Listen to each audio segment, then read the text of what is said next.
ராஜயோகம் தொழில் வருமானம் பதவி ஸ்தானத்தோட சம்மந்தப்பட்டிருக்கணும். அப்போ வருவாங்க. இந்த பஞ்ச யோகங்கள் இல்லாமல் ஏற்கனவே சாதாரண யோகம் தர்ம கர்மபதி யோகம் சொன்னேன். இந்த யோகங்கள் இது இல்லாமல் குரு சந்திர யோகம், கஜகேசரி யோகம் போன்றவையும் வலுவான ராஜயோகமாகும்.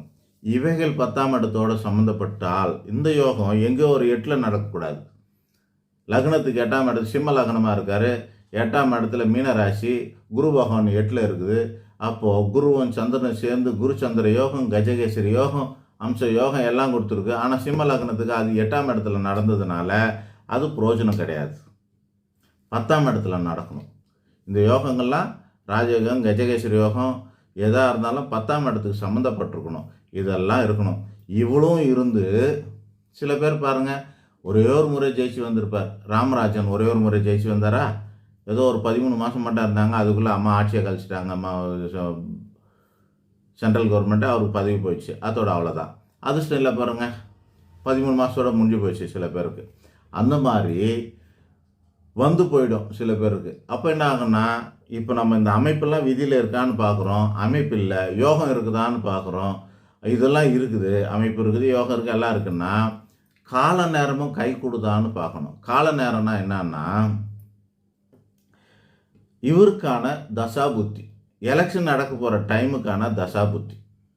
2026 மே மாதம் எலெக்ஷன் நடக்கும் அப்படின்னா ஏப்ரல்லையோ இல்லை மேலேயோ நடக்க போகுது. அடுத்த வருஷம் ஏப்ரல் எண்டுலையோ அல்லது மே ஃபஸ்ட் வீக்லையோ எலெக்ஷன் நடக்கும். அந்த நேரத்தில் இவங்களுக்கான தசா புத்தி நாம் சொன்ன இந்த ராஜயோக தசைகளில் ஒன்றாக இருக்க வேண்டும். இந்த ராஜயோக தசாயில் அதுக்கான புத்தியில் ஒன்றாக இருக்கணும். ஆக தசா புத்தி இவைகள் அப்போ நடந்துட்டு இருக்குன்னா அவங்களுக்கு அதுக்கான காலம் இருக்குதுன்னு அர்த்தம். அப்புறமா எல்லாம் கிடைச்சிடும். கை கூடுமா அப்படின்னாக்கா, அந்த குரு பயிற்சி, சனி பயிற்சி, ராகு கேது பயிற்சிகளில் 4 கிரகங்களில் 2 கிரகம் ஆச்சு. அந்த நேரத்தில் இவங்களுக்கு சாதகமாக இருக்கணும். வருட கிரகங்கள் 4 இருக்குது.